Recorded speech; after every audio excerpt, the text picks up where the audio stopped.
El mensaje de hoy le puse por título Una familia ejemplar. Es cierto que leímos Lucas 1, pero ahí vamos a usar solamente un versículo y una idea prácticamente, porque, bueno, habíamos dicho que octubre sería algo así como mes de la familia, pero yo pasé todos los mensajes de octubre hablando de los evangelios sinópticos, porque tenía la necesidad de terminarlos y ya se terminaron. Por la gracia de Dios fue bastante tiempo de estar revisando los evangelios sinópticos y tuve mucha necesidad de dejarlos porque es como dejarle algo a la iglesia del Señor, no solo a esta iglesia, sino a la iglesia del Señor.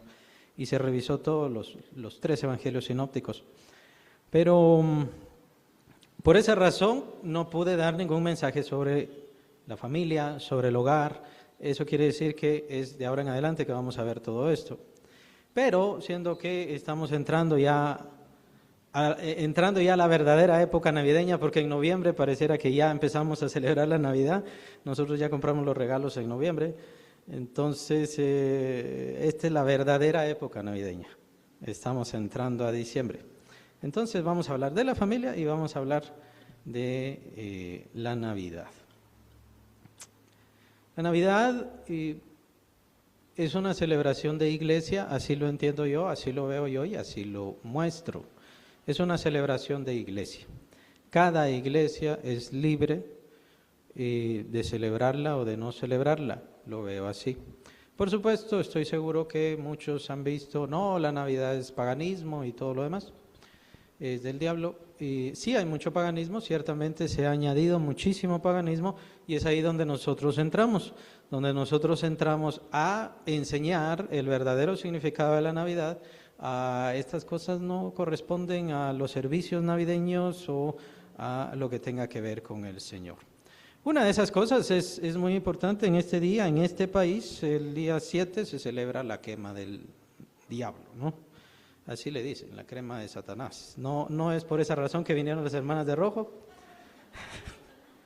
Vinieron por el servicio especial navideño. No tiene nada que ver con la quema del diablo. La quema del diablo, sí entendemos que viene el paganismo. De hecho, se está celebrando, creo que esta semana se celebró en Austria, estaba viendo, lastimosamente no me sé el nombre, Faurisch, algo así, es un nombre raro, y en donde salen como vestidos de demonios a las calles a desfilar.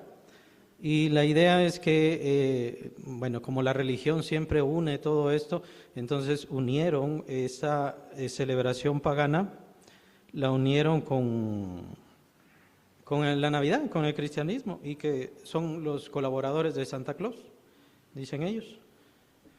Entonces, pero no, la idea de esta celebración pagana, hasta donde yo entiendo, tiene que ver con todo, sí, esas regiones del norte, esas regiones nórdicas, celtas y todos esos lugares donde hay mucha brujería, donde hay mucha hechicería, y es esta idea de sacar los malos espíritus y las cosas malas y la mala suerte, porque la suerte también tiene que ver con brujería y eso, por eso no creemos en la suerte.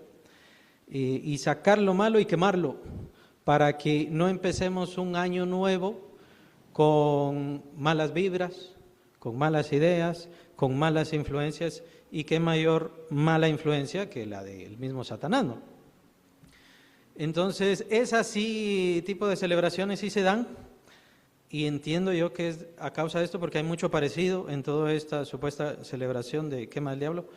Entiendo que hay mucho parecido en todo eso. Entonces, ahí no hay nada que rescatar, no hay nada que arreglar, componer, explicar, ni ninguna cosa, más allá de que sí, definitivamente es algo pagano. Y nosotros no creemos en ninguna de esas cosas, nosotros no sacamos los malos espíritus, nosotros no expulsamos la mala suerte, nosotros no expulsamos la maldición. Toda maldición, toda influencia mala sale gracias a Cristo Jesús, y si usted tiene el Espíritu Santo, todo eso ya se ha terminado. Si hubiera alguna mala influencia, lo único que tiene que hacer es reprenderla en el nombre del Señor Jesucristo y se acabó. No hay que hacer ninguna celebración ni nada. Pero la Navidad Para empezar, está en 3 de los 4 evangelios, aparece claramente, le han dedicado mucho tiempo, el anuncio, los evangelistas, y por supuesto el apóstol Pablo, hablándonos capítulo 2 de Filipenses, de la encarnación de Cristo, que tiene que ver con su vaciamiento, la humillación, tomar esa carne y esa forma de siervo. Así que como evento, como dato, como situación, como momento glorioso, es indiscutible y muy importante la Navidad. El mensaje de Navidad que daré el 21, pues tiene bastante que ver con esto, con la cristología. No podemos hablar de Cristo Jesús sin hablar de su nacimiento. No podemos solamente hablar de su crucifixión sin hablar de su nacimiento. No podemos hablar solo de sus milagros sin hablar de su nacimiento. Cristo Jesús se revela en todas estas acciones. Claro, a causa de la religión, a causa del paganismo, a causa de Satanás, esto también se ha vuelto algo pagano, se ha vuelto algo perverso, hasta el punto que si ustedes escuchan en la televisión, ven en la televisión, escuchan en la radio, no mencionan a Jesús para nada, tal vez de suerte. Es que en esta temporada nació Jesús, nada más, tal vez. Y creo que en todo este tiempo, porque desde noviembre estoy oyendo música navideña, tal vez unas 2 veces he escuchado la referencia sobre Jesús. De pronto ya Jesús ya no tiene nada que ver con la Navidad, y es Santa Claus, Papá Noel, San Nicolás y todas esas tonterías. Son tonterías, no significan nada, no sirven de nada, y tiene que ver con el paganismo. Y es por eso que nosotros, como iglesia, porque no es una ordenanza bíblica, no es una ordenanza del Señor Jesús, como es la cena del Señor, como es el bautismo, eso no es, esa es ordenanza. La Navidad no es una ordenanza, es una celebración de iglesia que nosotros nos hemos tomado de la misma manera como los israelitas se tomaron aquel evento cuando fueron librados por Esther. Y de ahí, si no estoy mal, viene el Hanukkah. Creo que esa es la celebración que ellos tomaron para celebrar ese evento de que fueron librados gracias a la intervención de Esther. Entonces creo que es el Hanukkah, si no estoy mal.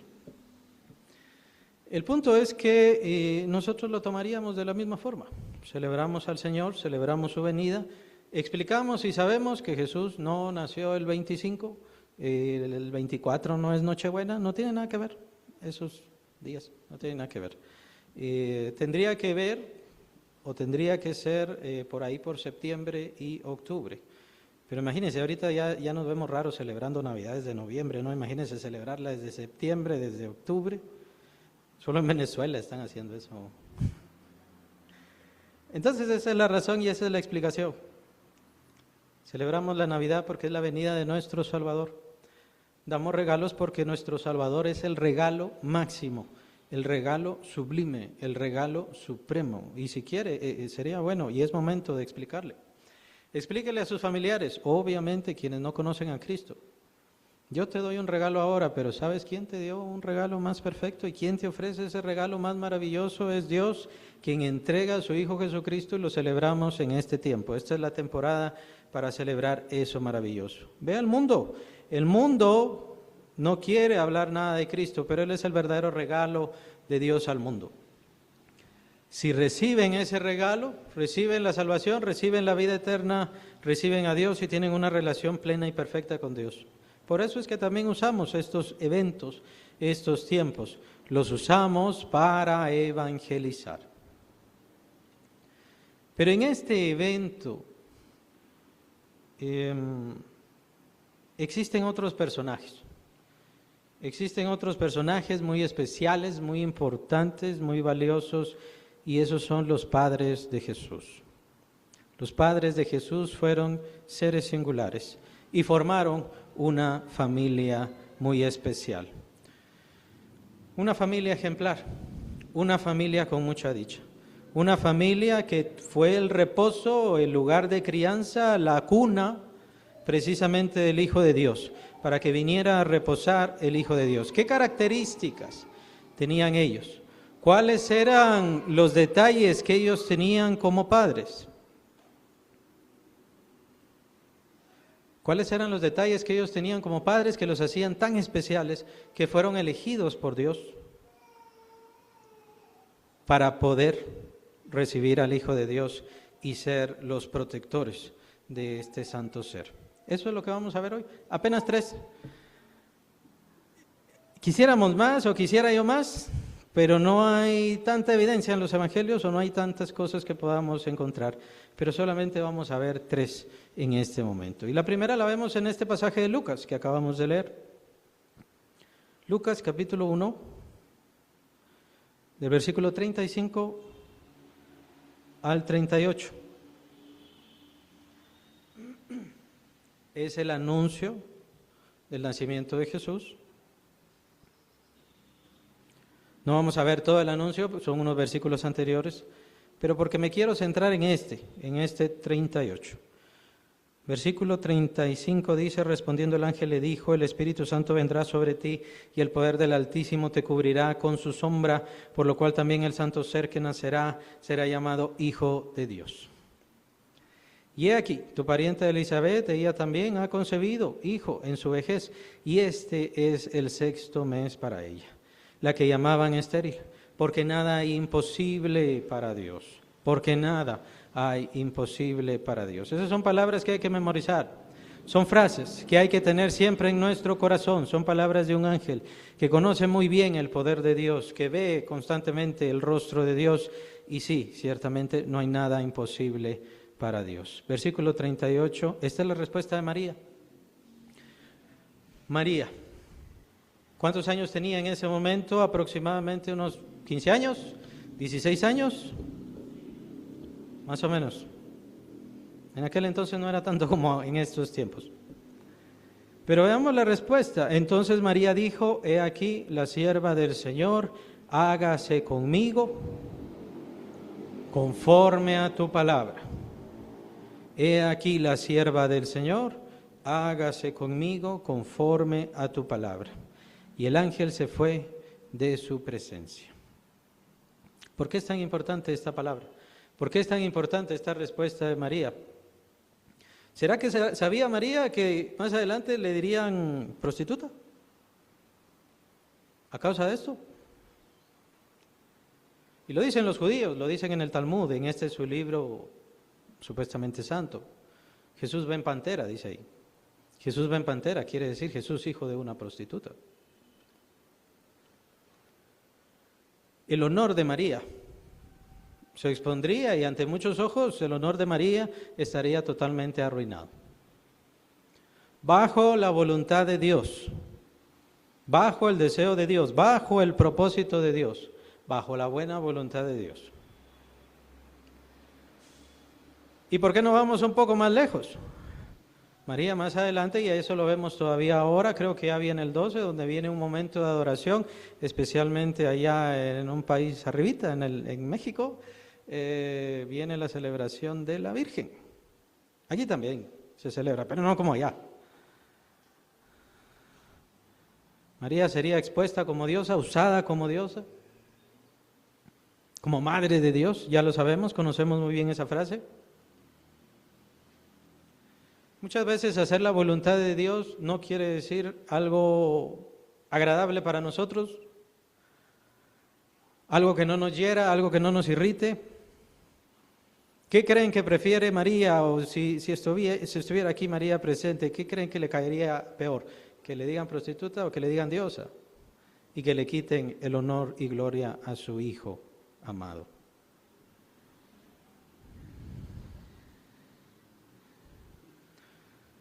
Cuando Dios nos hace y nos pone en su voluntad, no son cosas necesariamente agradables para nosotros. Son cosas difíciles, son cosas complicadas. A veces son cosas vergonzosas. A veces son cosas que nos quitan el honor. A veces son cosas que nos quitan la dignidad, como es el caso de María. Como fue el caso de Isaías. A Isaías le dijo, vas a profetizarle a este pueblo. De esta manera te vas a poner un yugo y te vas a quitar toda la ropa. Y vas a salir delante de todo el pueblo, así, desnudo, en cero, nada. Y con un yugo. Y así que te vean todos, que te vea todo el pueblo. Esa es la voluntad del Señor. ¿Por qué? Le dijo el Señor. Cuando te digan el por qué, entonces les vas a decir, así van a salir ustedes, así serán llevados por el yugo de Babilonia.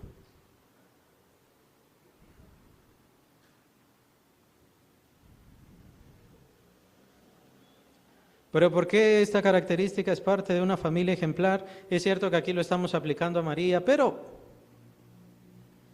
también tiene que ver con los varones. La vida de María, ella misma lo dice, yo soy la sierva del Señor. Mi vida le pertenece al Señor. Todo lo que pasa en mi vida es de Él. Él decide, Él gobierna, Él es el dueño. Eso se ha perdido.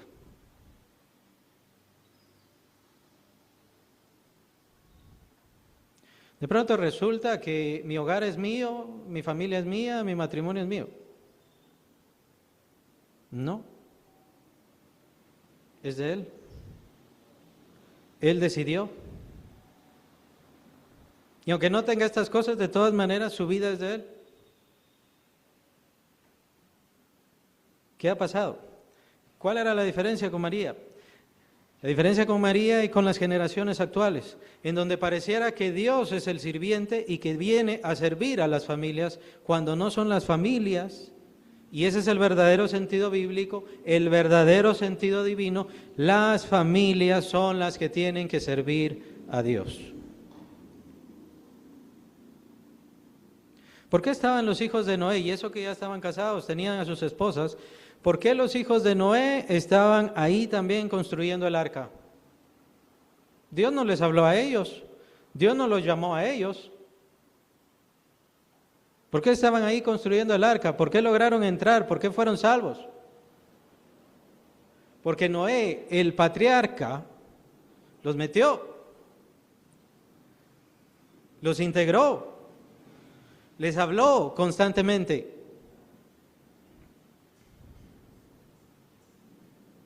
Lo que existe ahora es una severa falta de fe. ¿Por qué se descompone la familia? Porque pareciera como que ya no es de Dios. Como que no le pertenece a Dios, es algo que usted hizo. Y claro, lo que yo haga, lo que usted haga, lo que todos hagamos, no sirve de nada. Sin mí, dice el Señor Jesucristo, lo dice en su Evangelio, en el Evangelio de Juan, sin mí, conocen bien esas palabras. Nada podéis hacer, nada podéis hacer. ¿Por qué sacamos a Dios de eso? Es como que queremos tener a Dios metido solo en la iglesia, solo en el templo.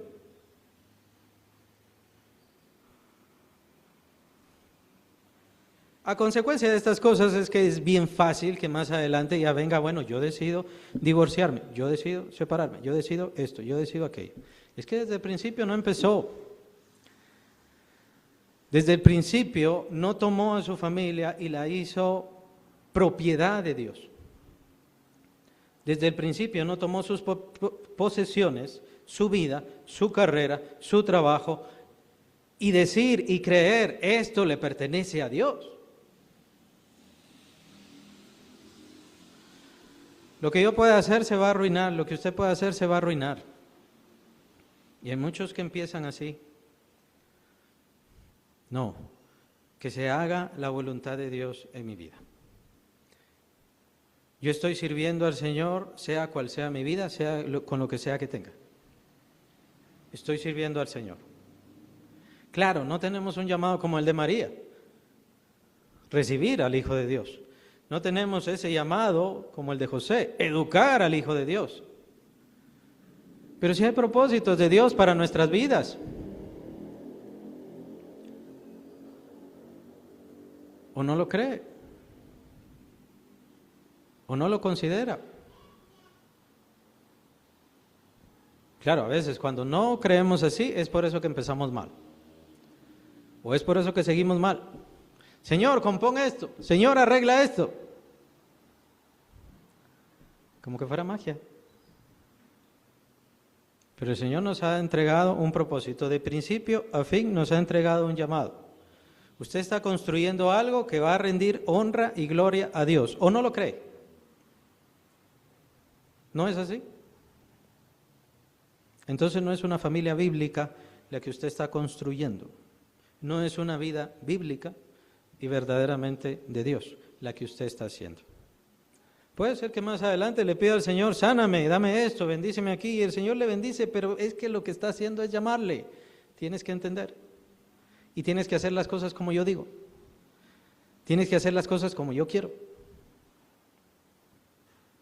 Eso se está perdiendo. ¿Por qué? Por falta de fe. ¿Es falta de fe? ¿Falta de conocimiento?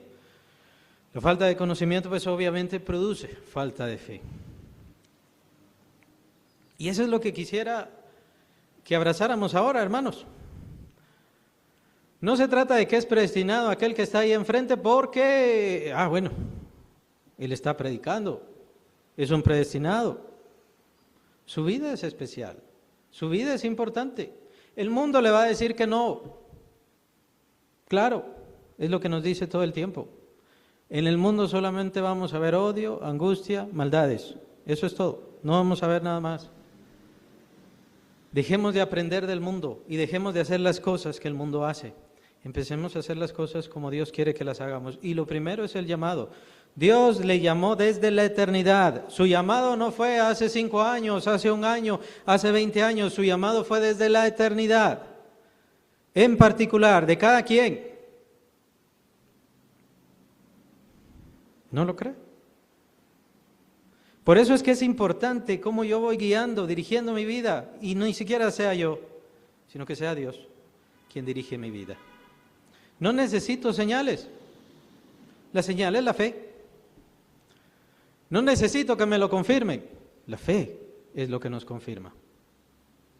Yo tengo un propósito, usted tiene un propósito de Dios. Y por esa razón es que Dios quiere que hagamos las cosas como Él dice. Pero es parte del vituperio. María tuvo que sufrir el vituperio de Cristo. Es una expresión que utiliza el escritor de Hebreos sobre Moisés. Antes de estar en la casa de la hija de Faraón, dice él, eligió, escogió, prefirió el vituperio de Cristo. Y así son todos.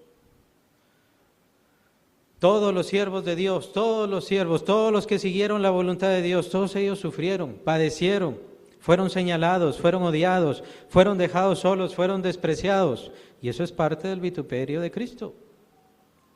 Pero ese no es el sentido de nuestra vida. El sentido de nuestra vida es cumplir la voluntad del Señor. Por eso estamos acá.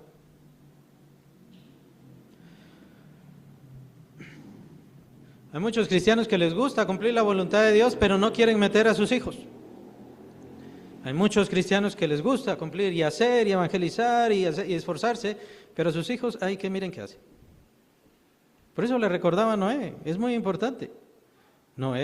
Dios le habla a Noé, pero Noé no dejó en paz a sus hijos. El pregonero de justicia, así se le llama también, es el gran título de Noé. El pregonero de justicia.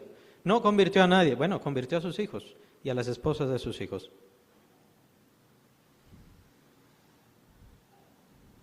Creo que era lo que a él más le importaba. Y fue exitoso.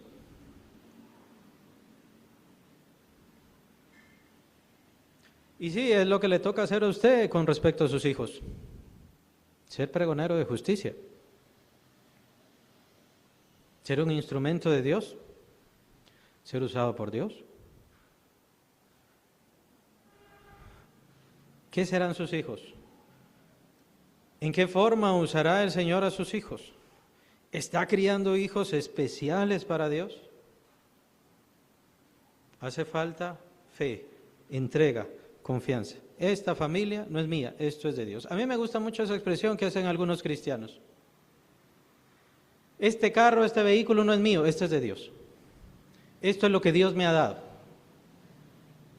Esta casa no es mía, esta casa es del Señor. Me gusta mucho esa expresión. Y tienen razón, son hombres y mujeres de fe. Muchas veces somos egoístas. No. Todo lo que tenemos lo hemos recibido de Dios. Lo dice claramente la Biblia, cualquier cosa que le demos lo hemos recibido de la mano de Él. Pero la cuestión es la fe. La fe de María a sus 15, 16 años es ejemplar, especial. Podría decir, bueno, ¿se ven muchachas así? No, bueno, muchachas y muchachos al final.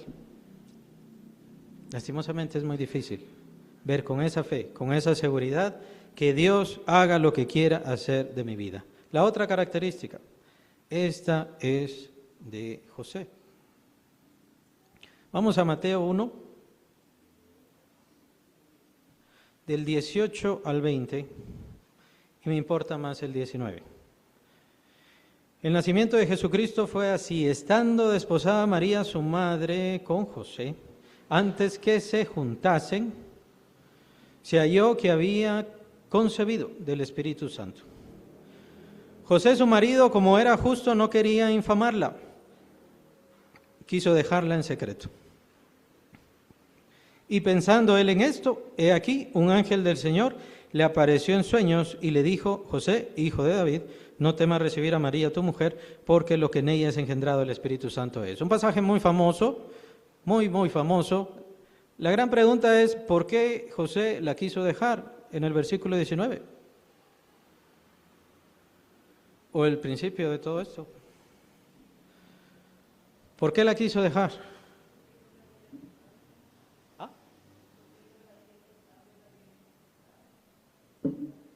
Porque José no la había tocado. ¿Y entonces? ¿Pensó qué? O sea que María le había quemado el rancho, dice. En ese tiempo el desposorio era casi como un casamiento, prácticamente. Entonces ya desde entonces se consideraban marido y mujer. Bueno, no exactamente, pero ya se consideraban casados, pero sin juntarse, como dice. Esta es la expresión del versículo 18, sin juntarse. Quiere decir sin tener relaciones sexuales. Eso es lo que quiere decir.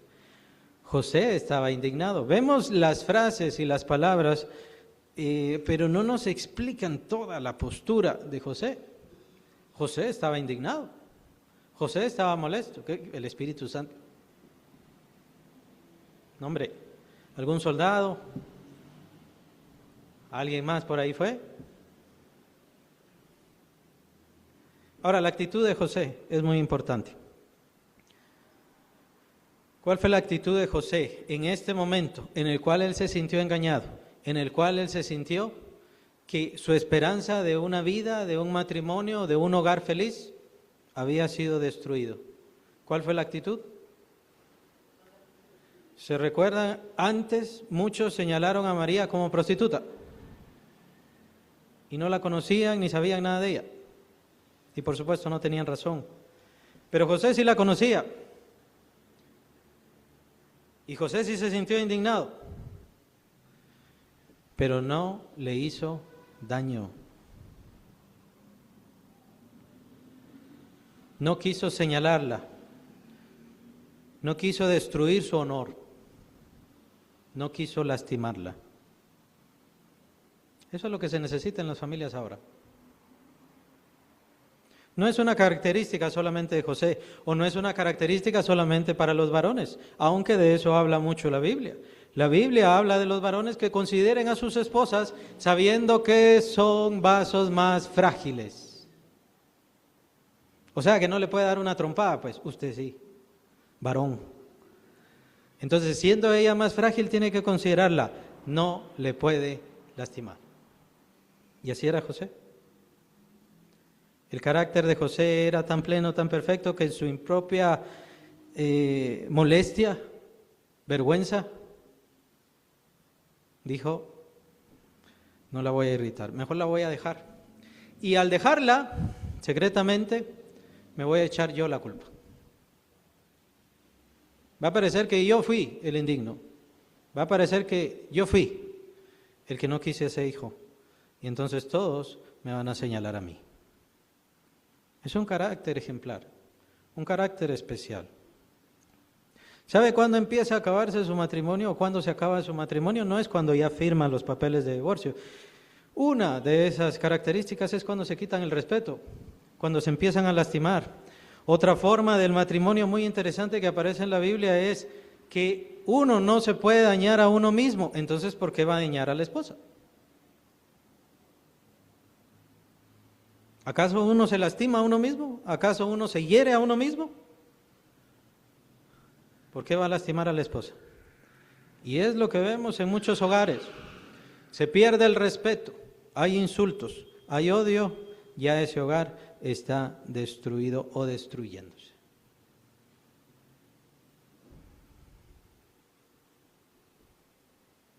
Esperemos que todos los hermanos escuchen, los que tienen hogar o los que van a formar hogar. Hay que cambiar mucho nuestras actitudes.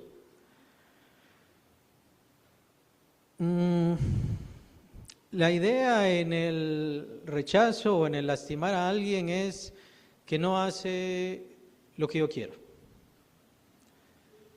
Es el amor, el egoísmo, el deseo a que se haga mi voluntad. Esta voluntad es incorrecta no solo en el hombre, sino por supuesto también en la mujer. El matrimonio no se trata de que se haga la voluntad de la mujer, el matrimonio no se trata de que se haga la voluntad del hombre. Cuando se empiezan a hacer esas cosas, están saliendo del camino de Dios, del propósito de Dios, y ya solo es cuestión de tiempo, donde empiecen los rechazos, donde empiecen las molestias, los señalamientos, los platos rotos, el aventar los zapatos, y después el divorcio, que ya solamente es un formalismo. Y se está viendo en la iglesia de Cristo. Bueno, ¿por qué se está viendo en la iglesia de Cristo mucho más y más esto? Pues por esto, porque no están los principios bíblicos, porque no están los principios que Dios nos ha dado. Como no quieren aplicar los principios de Dios, solamente es cuestión de tiempo y empieza el mal. Podríamos decir que José tenía razón de lastimar a su esposa, pero él no lo quiso. Y no me refiero a lastimar, a golpearla, sino me refiero a señalarla, a decirle, tú me fuiste infiel, ese hijo no es mío, y decirle a todo el pueblo y que todos la acusaran, pero él no quiso, no, yo, que caiga sobre mí. Después viene la manifestación del ángel por medio de sueños y es muy interesante, por supuesto, pero vemos el carácter de José, un carácter que cada vez, cada día menos y menos vemos en los creyentes. No se lastime. No importa qué discordias tengan, no se lastimen, no se hieran, no se irriten, no se molesten. Muchas veces esas cosas Dios ya no las arregla. Entonces, ¿de qué se trata? Y vamos a ver la última característica de esta familia ejemplar, que en este momento solamente estamos viendo a los padres, de donde se forma esta familia. Y vamos a ir un poco adelante, que sería en Mateo, capítulo 2.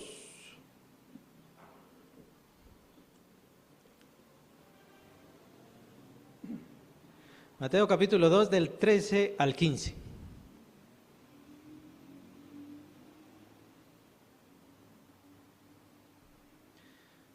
Mateo 2 del 13 al 15. Después que partieron ellos, he aquí un ángel del Señor apareció en sueños a José y dijo, levántate y toma al niño y a su madre y huye a Egipto y permanece allá hasta que yo te diga. Porque acontecerá que Herodes buscará al niño para matarlo.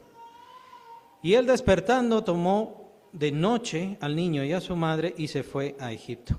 Y estuvo ahí hasta la muerte de Herodes para que se cumpliese lo que dijo el Señor por medio del profeta cuando dijo, de Egipto llamé a mi hijo.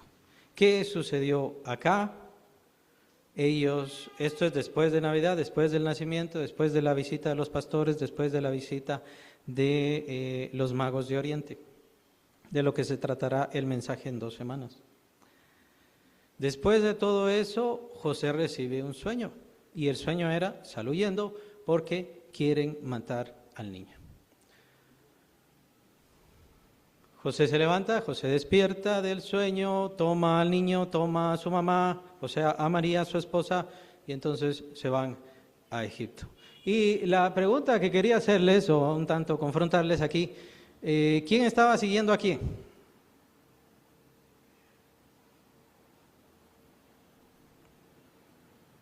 ¿José estaba siguiendo a María? ¿María estaba siguiendo a José? ¿quién estaba siguiendo a quién? María estaba siguiendo a José.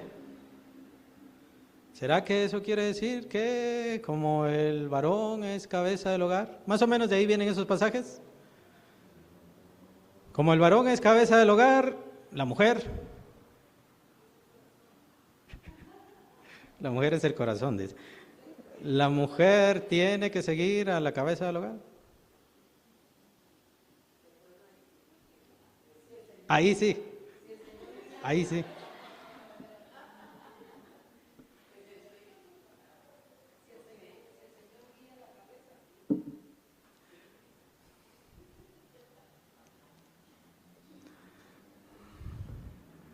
Me pareció muy interesante esta característica. Me pareció muy interesante más o menos en parte por lo que están pensando. No sé qué están pensando, pero casi que algunas están temiendo, ahora me va a decir que tengo que obedecer a mi marido o que tengo que obedecer a mi esposo en todo. De ahí, bueno, no necesariamente de ahí, pero más o menos se toman esos principios de que el varón es cabeza de hogar y por lo tanto la mujer tiene que seguir al varón. Y hay algunas que no quieren expresar nada porque precisamente les cae mal un poco ese principio. La respuesta es no. No se trata de que la mujer siga al varón porque el varón es cabeza del hogar. Mejor entendamos bien los principios de qué se trata. No se trata, como dije hace un momento, hacer la voluntad de la mujer o hacer la voluntad de la esposa, y el matrimonio o la familia o el hogar no se trata de hacer la voluntad del esposo. Lo dije desde el principio, lo mencioné en el segundo principio. ¿Cuál es el propósito? Hacer la voluntad de Dios. Eso es, hacer la voluntad de Dios. Me parece un fenómeno muy interesante que Dios no le dijo a José y después a María, como se los dijo en el anuncio. En el anuncio, lo leímos, Dios envía un ángel a María a decirle, y después en sueños, probablemente es el mismo ángel, se lo dice a José. Aquí ya no. Aquí se lo dice a uno. Es un fenómeno muy interesante. Es un fenómeno muy interesante, ¿sabe por qué? Porque en el matrimonio Dios ya no los toma como dos, los toma como uno. Y esto no necesariamente quiere decir que solamente le va a hablar al varón, porque el varón es cabeza de hogar, no necesariamente. Pero el punto es, ¿a quién le habla mejor el Señor? ¿Y en quién pone el Señor sus palabras? Dios en el matrimonio se da cuenta en esta situación que ya no necesita decirle a María, y que María misma iba a reconocer sus palabras en lo que estaba diciendo José.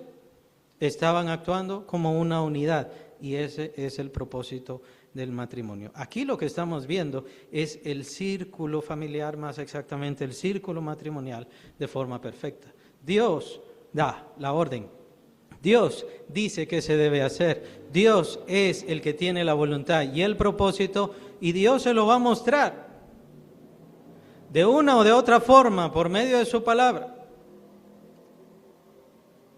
Y puede ser que toque más el corazón de uno, puede ser que en otra situación le toque más el corazón a otro. Depende de la relación individual de cada uno con Dios. María no estaba siguiendo a su esposo porque tenía que seguir al hombre, porque el hombre es mayor y ella es menor. María estaba siguiendo a su esposo porque reconocía la voz de Dios en lo que él decía, en esa situación y en esa dirección que él estaba haciendo. Dios solamente le habló a José para que se levantara, para que tuviera ánimo, tal vez aprovechando el carácter del varón. Los varones somos más simples, somos más sencillos. ¿Qué hubiera hecho y qué hacen ustedes, damas? Ustedes saben, ¿no? ¿Qué hubieran dicho si se les manifiesta de que alguno de sus hijos los vienen a matar? En cambio, el varón es más frío. El varón es más concentrado. y más práctico. Hay que levantarse, hay que huir, tenemos que salir, hay que hacer todo esto. ¿Y qué hizo María? Se apoyó en las características de su esposo, confiando en la voluntad de Dios, porque Dios los había unido. ¿Se dan cuenta? ¿Se dan cuenta las características? ¿Se dan cuenta cómo se maneja todo esto en la Biblia? Es algo vivo. No es un me tienes que hacer caso, porque así dice la Biblia. Me tienes que hacer caso porque si no se enoja Dios. O me tienes que hacer caso porque si no te quito esto o te dejo de hacer aquello. Tiene que darse una armonía. Si no, eso no es matrimonio. Y si desde el principio no se unen por Cristo, ya están dejando a Dios afuera.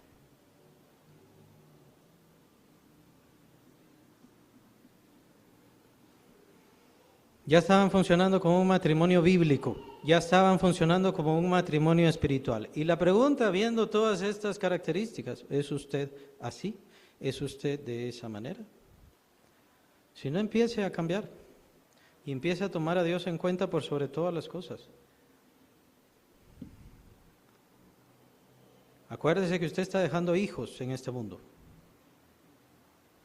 familia. Y no se trata que la familia solamente coman y ya estuvo, que crezcan y ya estuvo. ¿Qué va a suceder con ellos hacia la eternidad?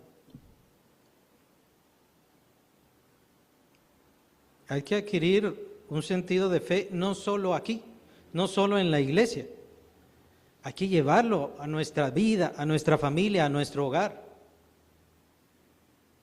No puede tener una vida ordenada aquí y una vida desordenada afuera, en su casa. No puede tratar bien a su esposa o a su esposo aquí y tratarlos mal y tratarse mal afuera, en sus hogares. Eso es incorrecto. Principios valiosos, muy importantes, aplíquenlos si quieren que el Señor bendiga cada vez más y más sus vidas y sus hogares y a sus hijos que van a dejar en esta tierra. Que el Señor les bendiga, hermanos. Vamos a pasar.